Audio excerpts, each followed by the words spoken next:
Eh bien, bonjour à vous, ODH Note, auditrices, auditeurs ou simples curieux et curieuses qui découvrent pour la première fois une vidéo d'ODH TV. ODH qui signifie OVNI, OANI, OVI dans l'histoire. Bienvenue dans cette nouvelle édition de Matin OVNI. Mais passons dès à présent à un sommaire détaillé de cette édition.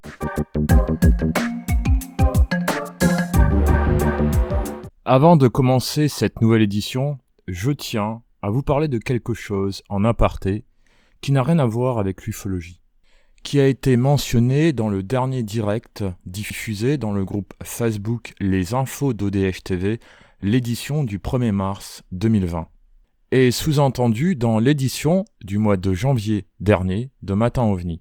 Je vous remercie pour tous ceux qui m'ont envoyé des messages de prompt rétablissement, de guérison, etc. Cependant, j'ai été diagnostiqué en juin 2018 d'une maladie à vie dont aucune guérison n'est possible pour le moment. Cette maladie est la sclérose en plaques, appelée également CEP, S-E-P. Je vous mets des liens en dessous de cette vidéo pour que vous puissiez comprendre ce qu'est cette maladie. Si j'en ai parlé dans cette édition, c'est pour faire taire certaines rumeurs et ragots que j'ai pu entendre ces derniers temps. Et puis comme ça, certaines personnes ne pourront plus dire qu'elles ne savaient pas. Ce message sera également diffusé dans la prochaine édition d'IFO UFO, diffusée sur le compte ODH TV Archives. Au sommaire de cette édition, dans les infos d'ODH TV, la modératrice de la page Facebook a un petit message à vous faire part. Dans le courrier des ODH Notes, c'est Rémi Fauchereau, président de l'association d'études des phénomènes aériens et reporter ODH TV du département de l'Yonne, et aussi Gilles Durand, membre de l'association du SCO, Sauvegarde et Conservation des études et archives ufologiques, qui y répondent. Dans les informations importantes de cette édition, retour sur le souper ufologique organisé par le Garpan le 1er février 2020 à Québec, annonce du 2e symposium ufologique de la Haute-Vallée de l'Aude qui se déroulera en juin 2020 et annonce de l'association OVNI Languedoc qui a une recherche assez particulière. Une fois de plus, Éric Zurcher, ufologue, est aux commandes de la rubrique Réflexion OVNI. Vous retrouverez Gilles Durand et Rémi Fauchereau dans la rubrique Culture OVNI. Puis nous passerons à l'actualité de l'émission de radio Zone Parallèle animée par Carole Lozé. Et dans la question de l'édition, c'est Jean-Jacques Jaillat, ufologue, qui y répond. Et nous finirons par le dossier, le 4e épisode de la série Brouillage. Je tiens à vous faire part d'un message pour les personnes qui n'écoutent que les sommaires des émissions d'ODH TV. Merci pour votre écoute et à bientôt. Et pour les autres, passons dès à présent au petit message de la modératrice de la page Facebook. Bonjour cher ODH Note, ici la modératrice pour venir vous parler d'un sujet normalement peu discuté, mais important pour nous. Nous n'avons absolument rien contre les autres médias similaires aux nôtres. Par contre, quand vous venez sur ODH TV, c'est pour parler d'ODH TV. Seuls nos partenaires immédiats sont mentionnés ici et là, en publication et en commentaire, avec leur accord et parce que accord il y a. Tout commentaire ou publication faisant la promotion d'autres médias non partenaires seront supprimés dans le but de maintenir cette règle. Si les médias non partenaires décident un jour de créer un lien avec nous, ce sera à eux d'en décider. Toute l'équipe vous remercie de votre compréhension.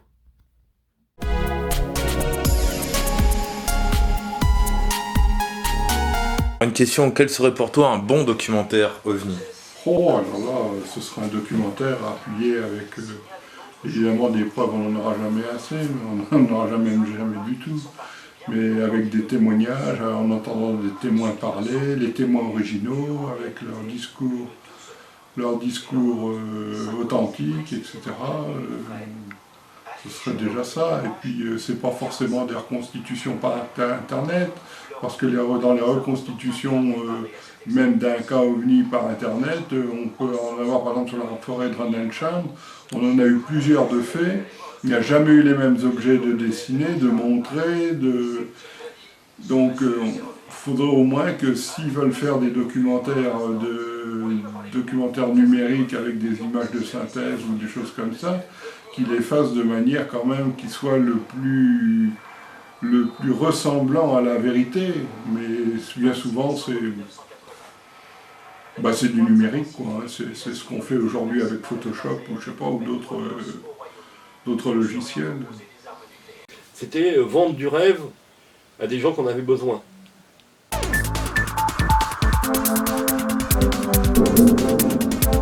Le 1er février 2020 s'est déroulé à Québec le premier souper ufologique de l'année organisé par le Garpan. Jean-François Primeau, reporter ODH-TV du Québec, y était présent et a parlé de son organisation, l'ADIPAN.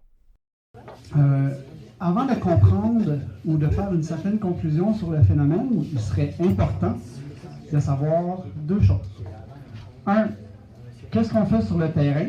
C'est à quoi qu'on est confronté sur le terrain? Et après ça, essayer de comprendre le phénomène d'un aspect humain. Première des choses, nous sommes l'Agence de développement et d'intervention sur les phénomènes aérospatiaux de nature variable. Le thème de ce souper portait sur la vision de l'ufologie en 2020. Y était également présente Carole Lozé, animatrice de l'émission Zone Parallèle sur la radio FM CJMD Lévis 96.9. L'ufologie, le paranormal, c'est quelque chose que je baigne là-dedans depuis que je suis petite. Puis j'aime ça parler de ça, puis je trouve que vous êtes une gang, vraiment ce soir, là, ça surpasse vraiment tout ce qui est, tous les soupers du Garpan. Vraiment, vous avez il y a vraiment tout du bon monde, du beau monde. Et aussi Richard Glenn de la chaîne YouTube Vidéorandia et également bien d'autres personnalités de l'ufologie québécoise. C'est très bien avec ton titre, Zone Parallèle, parce qu'avec une émission de radio, c'est une occasion pour des gens d'entendre des gens, pas seulement les entendre, mais aussi les voir, et peut-être par la réflexion, ils captent des choses qui viennent de d'autres dimensions. À partir de là, on commence à parler d'autre chose que de l'ufologie de terrain, de notre symbole, et tout ça. Parce qu'il faut que ça donne un sens, toute cette démarche-là.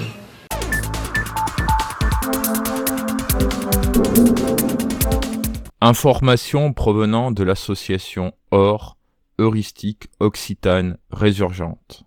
Au vu du succès de l'année passée, l'association culturelle OR a le plaisir de vous proposer la seconde édition du symposium ufologique se déroulant au foyer communal de Rennes-les-Bains du vendredi 12 au samedi 13 juin 2020, précisément en la Haute-Vallée de l'Aude.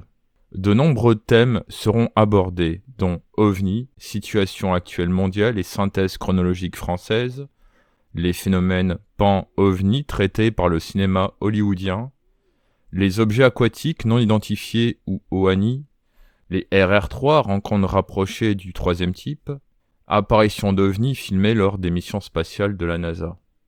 Je vous partagerai, dans une prochaine édition du JT OVNI en France, le programme détaillé de cet événement. Si vous voulez plus de renseignements quant à ce deuxième symposium, je vous invite à cliquer sur les liens en dessous de cette vidéo. Quel message aurais-tu à dire aux personnes qui se tâtent à se rendre au deuxième symposium ufologique de la Haute-Vallée de l'Aude? Je leur dirais tout simplement, venez et vous serez très bien accueillis. Annonce partenaire, association OVNI Languedoc. Dans le cadre de la préparation du premier festival du film ufologique qui se tiendra à Pérols dans le département de l'Hérault le samedi 14 novembre 2020, l'association OVNI Languedoc recherche documentaire et fiction sur le thème de l'ufologie d'une durée comprise entre 5 et 20 minutes environ. Le prix du meilleur film sera décerné par un jury de spécialistes. Un prix du public sera également décerné. Envoyez vos films ou un lien vers l'adresse suivante: contact@ovni-languedoc.com.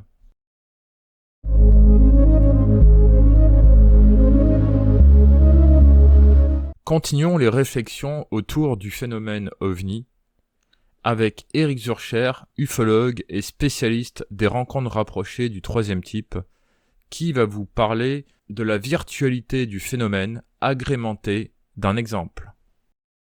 Quand tu as un ovni qui est le summum de la technologie, en principe, et qui émet un faisceau lumineux, et que tu vois apparaître un être dedans qui descend et puis tout d'un coup qui disparaît, si c'est pas du virtuel, c'est quoi de notre point de vue? On réagit là de manière anthropocentrique, évidemment. Hein, bon, ça ressemble à un hologramme en clair.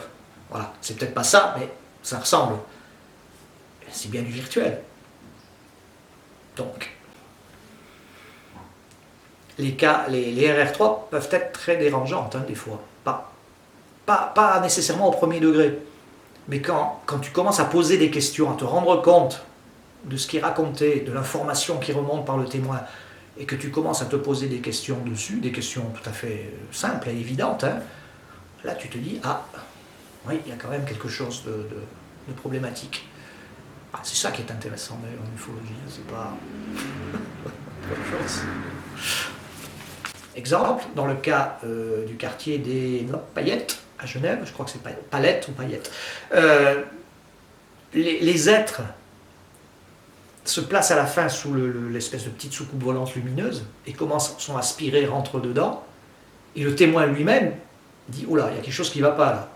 Parce que l'OVNI en question était beaucoup trop petit pour accueillir les êtres qui remontaient dedans. C'était pas possible, il y avait une impossibilité, si tu veux. Et ça, si tu ne le notes pas, si tu considères que voilà, c'est trompé, ou que là tu es fautif. Alors je ne dis pas l'interprétation qu'on peut en faire, hein, ça c'est encore une autre histoire. Mais le fait brut, il est là. C'est un des faits bruts de cette observation. Et ça fait partie du séquençage, tu dois le prendre. Comme l'influx psychique à un moment. Parce qu'elle est quand même réveillée par ces sources lumineuses qui se baladent sur le mur de la maison. Elle se rendort et elle se réveille en s'entendant crier « Je ne veux pas qu'on touche à mon bébé ». Et d'ailleurs, elle prend le bébé avec elle. Voilà, ça, c'est des éléments c'est des éléments constitutifs de ce cas. Il y en a plein. Ça, c'est un cas qui est très intéressant parce qu'il transmet de l'information.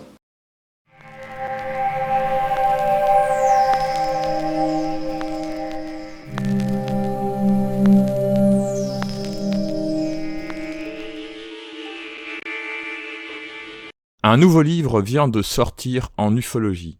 Le titre, OVNI, un enquêteur de terrain témoigne. Un ouvrage écrit par Bruno Bousquet. Qu'est-ce que l'ufologie de terrain, d'après vous? On a tendance, lorsqu'on commence à s'intéresser à l'ufologie, à s'imaginer ce que les médias, la culture cinématographique et les séries TV nous présentent. C'est-à-dire des enquêtes à la X-Files, des soirées d'observation du ciel avec la présence de centaines de phénomènes insolites, etc. C'est une image complètement erronée de l'ufologie de terrain, un stéréotype parmi tant d'autres dans la société d'aujourd'hui. Bruno Bousquet, ufologue, vient de sortir son dernier livre, Un enquêteur de terrain témoigne, 40 ans d'ufologie. Quand Bruno s'exprime, c'est documenté, fouillé, précis, pas toujours complaisant mais réaliste. Un peu noir parfois, mais qui s'en plaindra. Si vous voulez commander cet ouvrage, contactez Bruno à l'adresse suivante, bruno.bousquet@free.fr.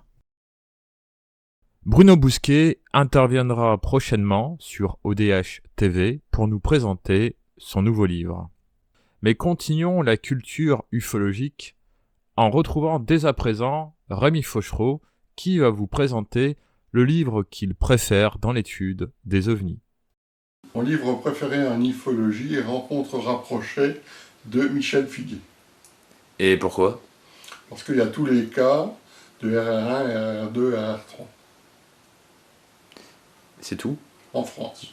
C'est juste pour ça que tu apprécies ou... Parce que c'est un livre complet, un livre assez complet, disons, qui fait une synthèse de tout le phénomène ufologique en France.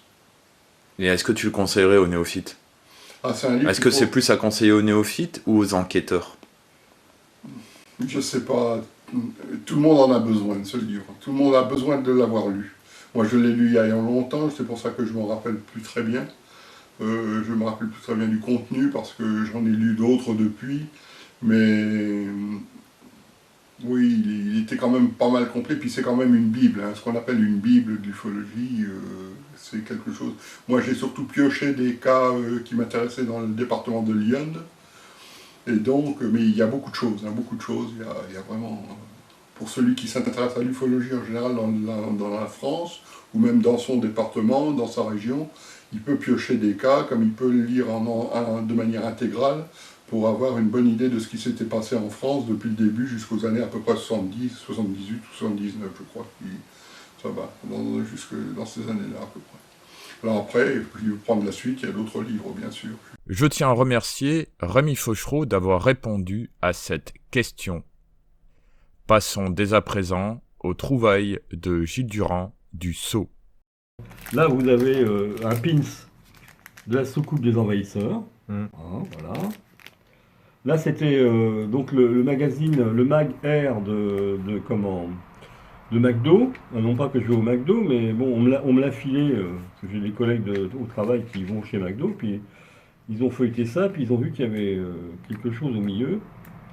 Donc, parce qu'en fait, il y a un article sur 90s The Revival, et en fait, Revival, c'est aussi Léon, effectivement, mais c'est aussi X-Files. X-Files, ouais. Voilà.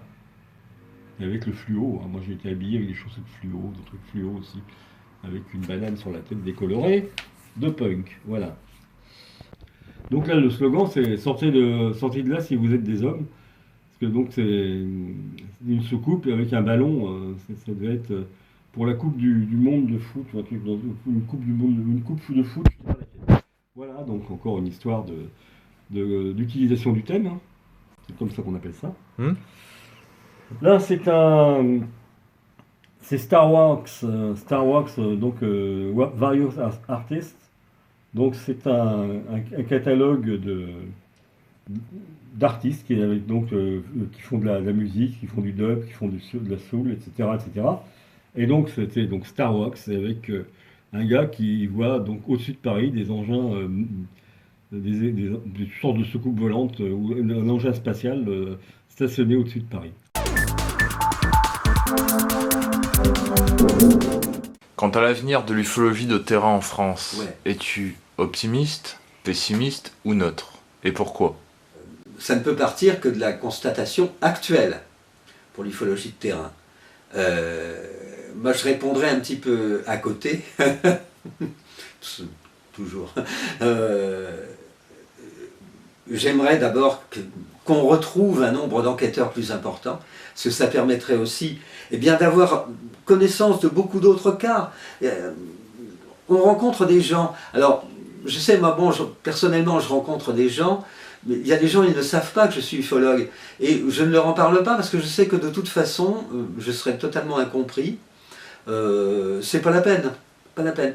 Mais parfois, je rencontre des gens, le courant passe bien, ils ne savent pas que je suis ufologue, mais je peux orienter un peu la conversation. Et là, il se trouve que ces gens-là, ils ont vu quelque chose de bizarre, une observation. Alors quelquefois, ça s'explique très facilement, hein, souvent, hein, mais pas toujours. Et bon, donc plus il y aura d'enquêteurs actifs, hein, pas seulement en ayant une petite carte avec la photo, mieux ce sera.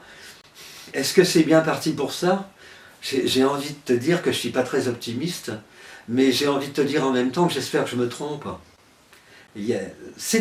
Plus il y aura d'enquêteurs, plus il y aura des gens qui feront aussi du bon travail. Parce qu'on a absolument besoin d'une ufologie de terrain. L'ufologie, pour moi, ça ne se réduit pas, tu vois, à la pièce où je suis et où je travaille sur mon ordi, sur ma table, où j'écris, où je communique avec d'autres, où je réfléchis, ou même d'aller me promener en bord de Loire à 5 minutes d'ici pour réfléchir en marchant. Hein. Non. L'ufologie de terrain, elle est indispensable pour rencontrer les témoins, pour avoir des cas déjà, pour rencontrer les témoins, pour les connaître, pour connaître les lieux, et à partir de là, pouvoir augmenter toutes les connaissances que l'on peut avoir, essayer d'avancer dans notre recherche. Autrement dit, c'est à la fois, c'est la dialectique de la pratique et de la théorie. C'est les deux à la fois, c'est une dialectique, hein. Le théorique et le pratique. Et moi, je tiens à rester en même temps. Je suis un théoricien, hein, indiscutablement, mais je suis aussi un ufologue de terrain. Et je ne me verrai pas être l'un sans l'autre. Si je ne suis qu'un ufologue de terrain, bon, c'est bien, mais est-ce que je vais pouvoir, si je ne m'en donne pas les moyens, tirer des conclusions d'ordre, pas des conclusions, des idées d'ordre théorique, dégager un certain nombre d'idées, un certain nombre de thèmes, d'avancer peut-être dans la réflexion sur le phénomène.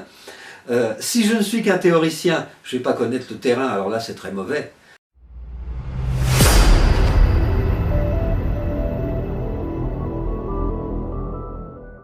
Je tiens à rappeler que les émissions Zone Parallèle ne traitent pas que d'ufologie, mais également les phénomènes paranormaux, les faits insolites et étranges, de conspiration et de cryptozoologie. L'émission est québécoise, elle est diffusée en direct, heure du Québec de 12h à 14h, soit en heure française de 18h à 20h.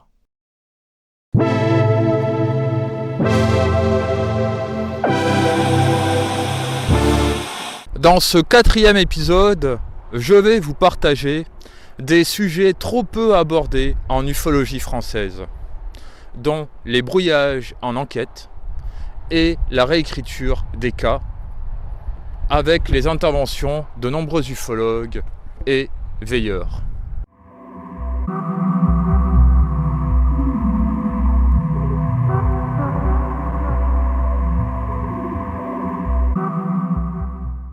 Il y a beaucoup d'enquêtes qui sont mal entreprises au départ, qui faussent tout. Il y a beaucoup de gens qui foncent sur les enquêtes avec des a priori. Ça, c'est un petit peu malheureux à dire. Les ufologues, il y a beaucoup d'ufologues, malheureusement, qui vont orienter le témoin en fonction de ce qu'ils ont envie d'entendre.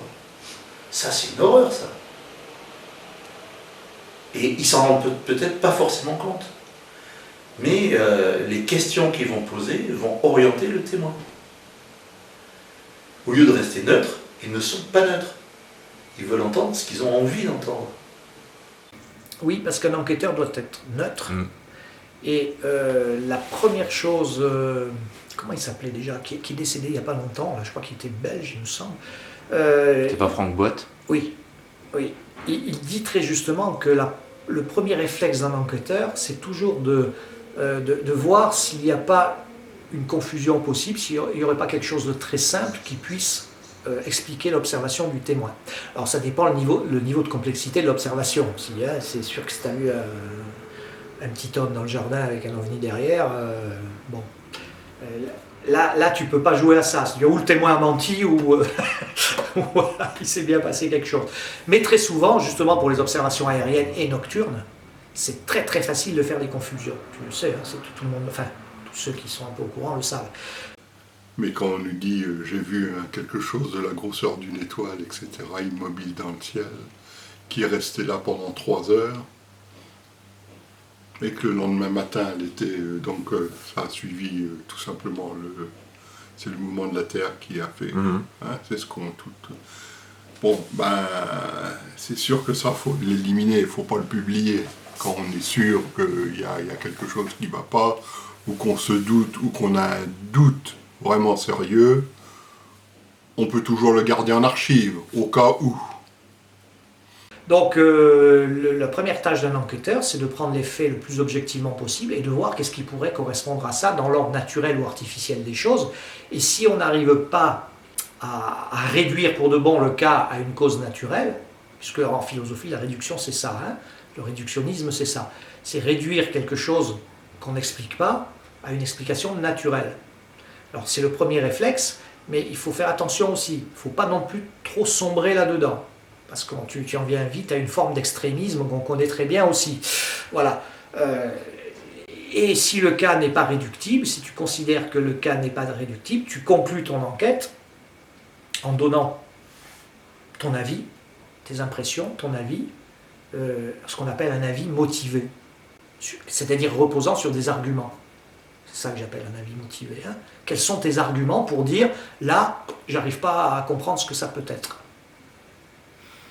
Normalement, il faut procéder comme ça. Et tu as d'autres règles, hein. Il faut d'abord laisser parler le témoin, tu notes, tu notes, tu notes, ensuite tu reprends tout depuis le début et tu poses des questions, et c'est là qu'il ne faut pas laisser passer des choses. C'est là, quand tu poses des questions, quand je vois des enquêtes soi-disant qui sont faites et où tu n'as même pas le temps estimé d'observation et la distance estimée d'observation, c'est là que je pique des colères, quoi, des fois, parce que voilà, si un enfant de 12 ans il fait ça, ça s'explique, qu'un adulte qui se dit ufologue fasse ça, ça s'explique pas.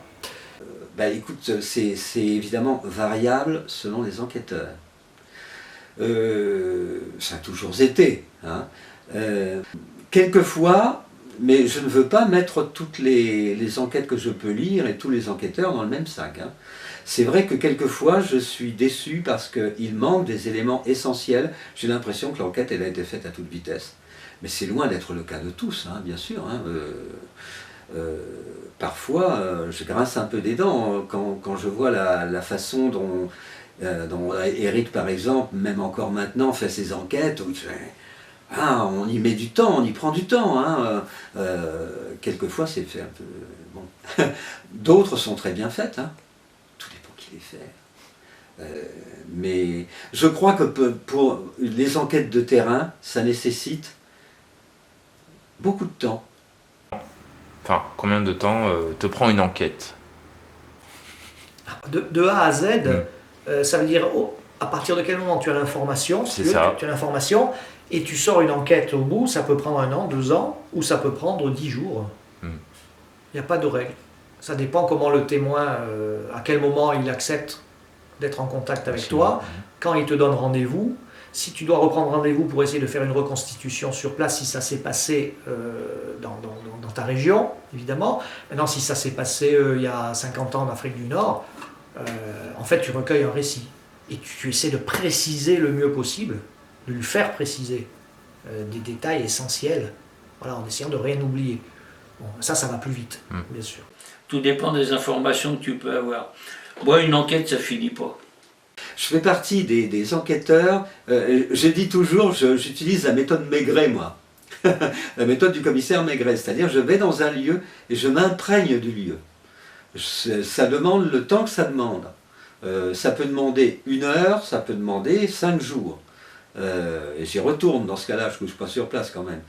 Et ça permet parfois d'ailleurs dans certains cas, c'est arrivé dans un cas dans Lyon justement, vers Sens, où ce qui paraissait être vraiment une observation d'OVNI à basse altitude et proche, s'est avéré être un avion qui, en fin de soirée, atterrissait sur un tout petit aérodrome entièrement masqué par les arbres.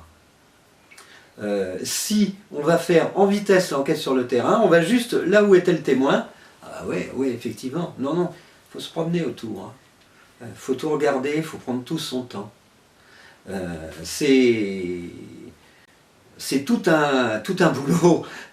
Il faut essayer de ne rien oublier. L'heure, est-ce que la Lune était visible? Si elle était visible, dans quelle direction? Est-ce qu'il y avait du vent? Et après, l'enquêteur se renseignait sur la vitesse du vent, sur l'heure de coucher, de lever de la Lune, du Soleil, la température.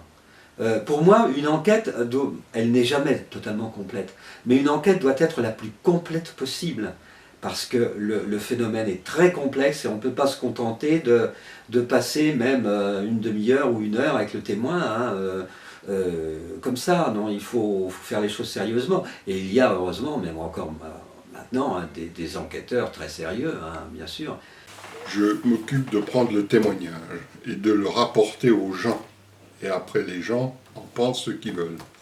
Il faut bien reconnaître que si on procède comme ça, on va produire des ouvrages ou des comptes rendus épais comme ça. On rédige un rapport d'enquête. Il fait 10 pages, admettons. Plein de documents, c'est écrit, enregistrement du témoin par exemple, des dessins du témoin, des plans donc on a été sur les lieux, l'enquêteur a dressé un plan, il est venu avec des cartes, donc il a posé des choses sur la carte, il a fait un trait, le témoin est là, la direction du phénomène, ou s'il fait même s'est déplacé du nord au sud, voilà, tu as tous ces documents. Quand ça va être publié dans la revue de l'association dont fait partie l'enquêteur, ça va être réduit à 3 pages. Donc ça a déjà été réécrit.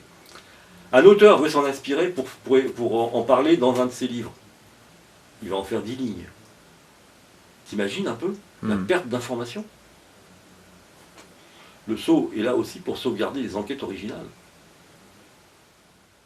Comme l'a si bien dit à l'instant Gilles Durand, lorsque vous ouvrez un livre ou un magazine d'ufologie, les cas sont résumés. Et parfois, hélas, ils sont réécrits. Je connais des livres publiés en 2019 dont certains cas ont carrément été réécrits. Quand le livre a été fait, il me dit je vous ai fait une petite préface. Et puis j'ai mis votre nom. Voilà. Mais la préface n'a pas été faite par moi, c'est pas moi qui l'ai écrite, c'est lui qui l'a écrite, et il a mis mon nom, c'est tout simplement. Le témoignage de Rémi, par exemple, il est transformé. Rémi n'a jamais parlé que le truc s'était allumé, éteint, alors qu'en fait, non, il était déjà allumé quand il est sorti, enfin il était déjà visible et lumineux dans le ciel quand il est sorti, il s'est éteint ensuite. Et puis il parle de disque, alors qu'en fait Rémi parle de boule ou de lueur. Une sphère, quoi. Voilà. Et l'autre parle de disque. Bon. Des fois, c'est eux qui font le dessin par rapport à ce que la personne a vu. Et est-ce qu'ils font vraiment le dessin devant le témoin ou pas? Alors, ce qui se passe en fait, c'est que l'ufologue va faire le dessin. Et puis, il va le présenter ensuite au témoin. Et le témoin, il va s'approprier le dessin. Et ça va devenir ce que le témoin a vu. Mais c'est pas forcément ce qu'il a vu réellement au départ. Il réinterprète son observation, le témoin réinterprète son observation, c'est un truc courant, hein, qui peut faire l'expérience. Hein. Il va réinterpréter l'observation en fonction des éléments que va lui présenter l'ufologue. Ainsi, une lueur devient un disque, et comme on l'a vu dans le précédent épisode de la série Brouillage, il y a une différence entre lueur, boule, disque et sphère. Si vous ne l'avez pas vu, je vous conseille de regarder cet épisode, le lien est affiché en dessous de cette vidéo. Donc passons à présent à ces réécritures de cas qui, hélas, portent préjudice déjà au témoignage. C'est-à-dire, le témoin a vu ça, pourquoi déformer ce qu'il a vu? Et après, aux différentes études qui peuvent avoir lieu dans le cadre de la recherche en ufologie. Ben oui, c'est toujours réécrit. C'est pour ça que quand, en 1981, avec Michel Coste, on a créé l'EPI, l'Association pour l'investigation historique des phénomènes insolites, qui ne s'intéressait, parce qu'elle n'existe plus, disons, elle s'est dissoute dans l'atmosphère, après plusieurs années de travail, on ne s'intéressait qu'au cas pré-arnoldien, donc avant 1947. On a répertorié plusieurs centaines de cas dans les bouquins, justement, qui avaient été réécrits. Bougard, par exemple, c'est totalement réécrit. Tu as des cas qui font un énorme paragraphe dans des revues, il en met 1 ligne et demie. C'est totalement réécrit. Donc, avec Michel Coste, nous, ce qu'on voulait, c'est aller à l'origine des informations. Ça veut dire qu'on a passé des heures et des jours entiers. Moi, j'arrivais à la bibliothèque du Muséum d'Histoire Naturelle à Paris, parce qu'il y avait des collections qui n'étaient que là, accessibles en entier. J'y arrivais à 10h le matin à l'ouverture, j'en sortais à 18h30 à la fermeture, j'avais même pas mangé le midi. Pour pouvoir... Alors, à l'époque, on était dans les années 80, on n'avait pas le droit de photographier, on n'avait pas de scanner, on n'avait pas de smartphone, donc tout était réécrit à la main. Alors là déjà, je pouvais effectivement me tromper, ça peut arriver, retranscrire une mauvaise date, un mauvais lieu, enfin, il ne faut pas exagérer quand même, mais de mauvais paramètres parfois. Tu sais, Une fois, je me suis rendu compte que j'avais une phrase, elle voulait rien dire, parce que j'arrive au bout de la ligne, puis en dessous, ça me dit... Mais genre, en fait, je suis retourné voir le truc, j'avais oublié une ligne. J'avais sauté une ligne en écrivant. Tu vois hein, bon, à ce moment-là, ça perturbe un peu. Mais nous, ce qu'on voulait, c'était aller à la source originale des informations. Donc des cas réécrits, je peux te dire qu'il va y en avoir un paquet. Maintenant, il faut arriver à discerner le vrai du faux là-dedans. Et ça, c'est pas facile. Et je dis pas que je sais le faire. L'une des raisons probables de cette réécriture des cas ou des affaires est peut-être de vouloir sortir rapidement un livre, une production, un documentaire, en oubliant des annotations, des fautes d'orthographe, un droit de regard, ou d'oublier de prévenir les possibles contributeurs ou intervenants à un reportage. Hélas, ce brouillage s'empire d'année en année, en détruisant la luminosité de certaines valeurs, le respect, la tolérance, la politesse.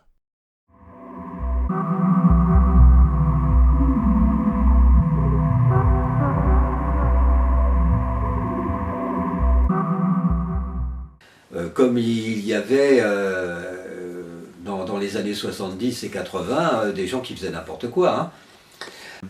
Mais malheureusement, l'ufologue moyen, enfin l'enquêteur moyen des années 70, quand LDLN envoyait les gamins de 14 ans pour faire des enquêtes, je suis désolé. On ne peut pas envoyer des gamins de 14 ans au casse-pipe. J'en connais qui se sont fait jeter, manu militari, par des témoins. Et du coup, même si le cas aurait été très intéressant à enquêter, le témoin a fermé sa porte, on ne m'envoie pas des gamins de 14 ans pour enquêter sur mon cas, et s'il y a un autre enquêteur avec un costard-cravate qui se pointe, il aura quand même la porte fermée. C'est fini. Tu vois. Et LDLN, de ce côté-là, a fait n'importe quoi. Il n'a jamais vérifié qui étaient les gens qui voulaient enquêter pour LDLN. Il a donné des cartes d'enquêteurs à n'importe qui. Ça a été des milliers de personnes, parce qu'il y a eu plus de 8000 enquêteurs à LDLN. 8000 cartes d'enquêteurs ont été distribuées à LDLN. Parfois, je lis des enquêtes actuelles où je me dis, ben oui, mais alors ça, et là, qu'est-ce qu'il en est là? On ne nous le dit pas, là. On ne sait même pas l'âge du témoin, on ne sait même pas l'heure à laquelle a été faite l'observation. Qu'est-ce que c'est que ce travail?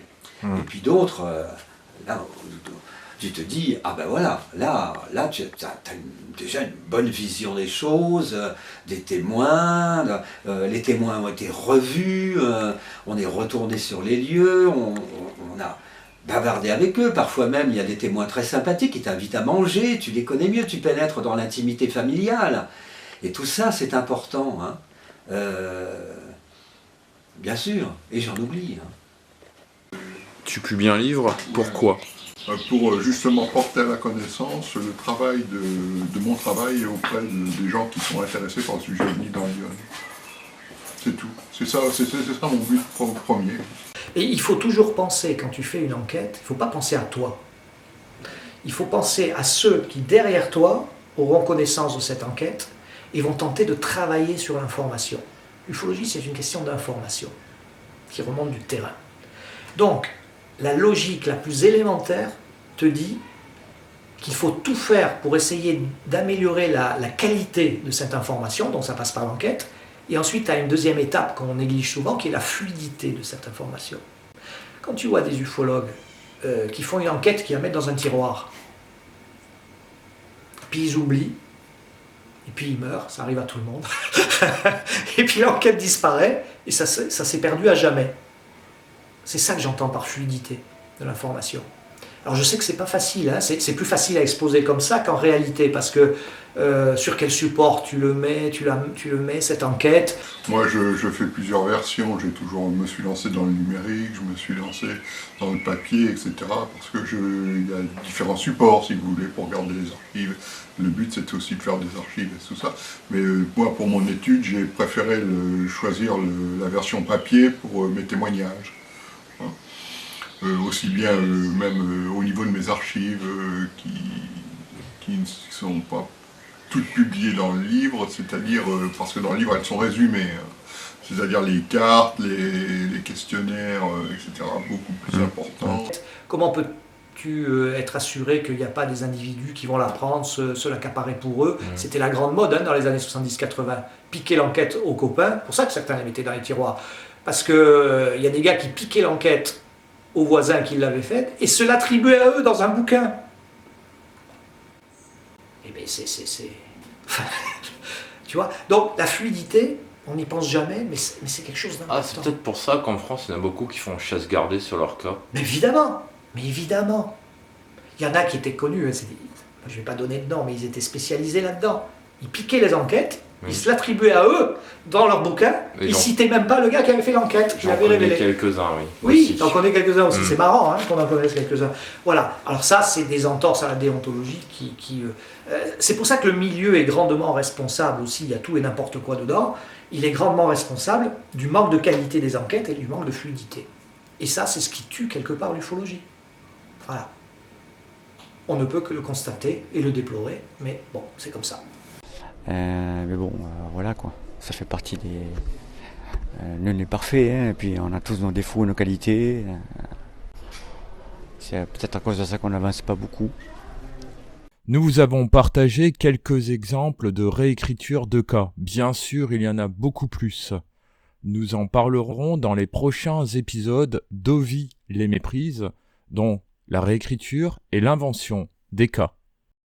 Dans le prochain épisode de la série Brouillage, nous aborderons le brouillage humain.